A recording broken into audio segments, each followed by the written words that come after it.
Just when the siege was officially kicked off the airwaves, it got renewed publicity from an unlikely source, Hollywood. That he very regretfully cannot accept this very generous award. Marlon Brando refused his Oscar for Best Actor in The Godfather in protest of the negative portrayal of Indians in the movies. Excuse me. Brando sent an Apache actress named Sacheen Littlefeather to represent him at the awards ceremony, watched by millions.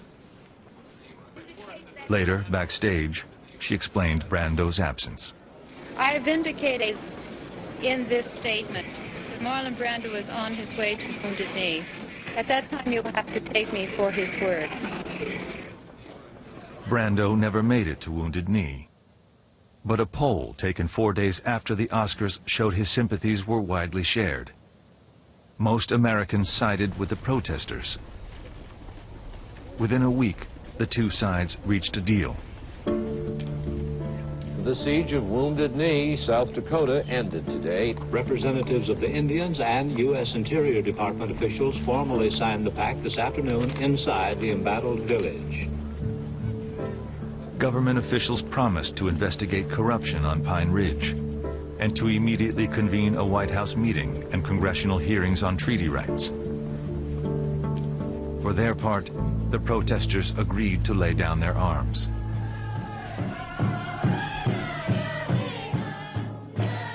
You know, the first thing Indians do is break out a drum.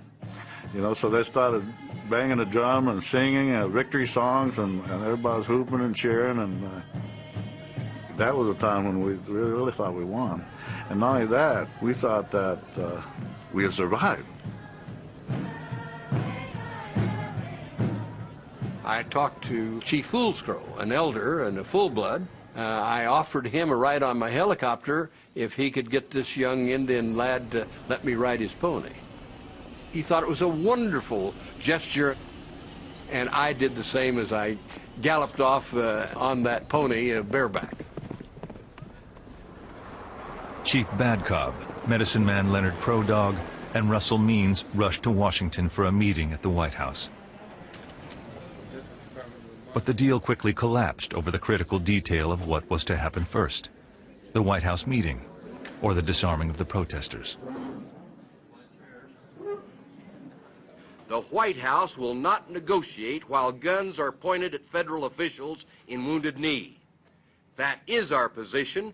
I believe it offers the only hope for a peaceful solution, and I, for one, am prepared to stand by the agreement until hell freezes over. If we give up our arms, hello? That is so stupid. It's beyond belief that they would even say that to the press. What? These stupid Indians are going to go to negotiate after they lay down their arms? What? Nobody does that in the entire world in history. After the agreement unraveled, Russell Means was arrested. He would spend the rest of the occupation in jail.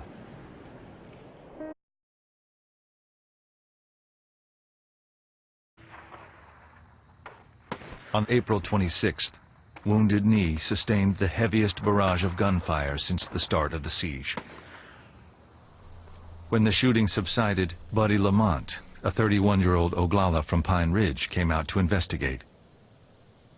Lamont was a Vietnam veteran who'd been in Wounded Knee since the beginning. Everybody started getting up and going back to about their normal routines, and Buddy got up and walked over to the trenches where we were at. A sniper at a good 1,000 yards hit him squarely in the heart. And he wasn't even aiming the gun. He had his back turned, you know, and his weapon was on his shoulder. You know, to me, that was murder. Negotiators agreed to a ceasefire so that Lamont's family could bury him at Wounded Knee. On May 6th, Buddy Lamont was laid to rest next to the victims of the 1890 massacre. They asked me if I would say a prayer for him, which I did. It said 2,000 people came and one remained. Buddy Lamont's death becomes really the final blow to a lot of people inside Wounded Knee, especially the Oglalas from Pine Ridge. He was somebody that everybody knew his mom, and he was there for all the right reasons, fighting for something that he cared about. And for Buddy Lamont to die was more of a tragedy than most people could bear. Fool's Crow and the other Oglala leaders had had enough. Despite Ames' objections, they insisted on bringing the occupation to an end. On May 8, 1973, after 71 days, the siege of Wounded Knee was over. In final talks with the government, AIM leaders agreed to disarm and submit to arrest. But many of the protesters were already making other plans. We asked the medicine man, we said, we want to get out of here. We don't want to leave no weapons here. So he says, we'll have a ceremony tonight and we're going to pray. So we prayed all night long. We sang this American Indian Movement song. An honor song, a memorial song.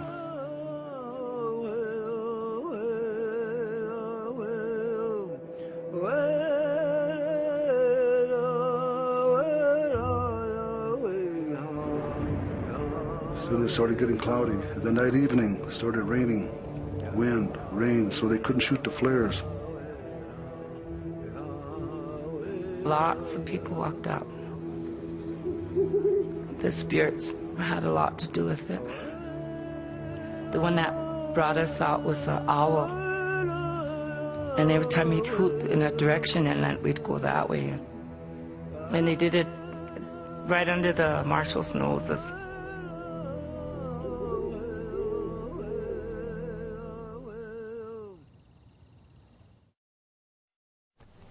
As the protesters fled Wounded Knee, a triumphant Dick Wilson toured the remains of the town. Dick, are you surprised at what you're seeing? I expected this. Why? They're hoodlums, clowns. This is the way they live. Not only was Dick Wilson still firmly in charge, he would exact revenge on his opponents as the federal government looked the other way. The Oglalas don't like what happened. And if the FBI don't get them, the Oglalas will. We have our own way of punishing people like that. Shooting on the reservation? You said it. We'll take care of them. After Wounded Knee was a period of time that the dissidents called the Reign of Terror. It was a time when Dick Wilson truly unleashed his forces on the folks who had supported Wounded Knee.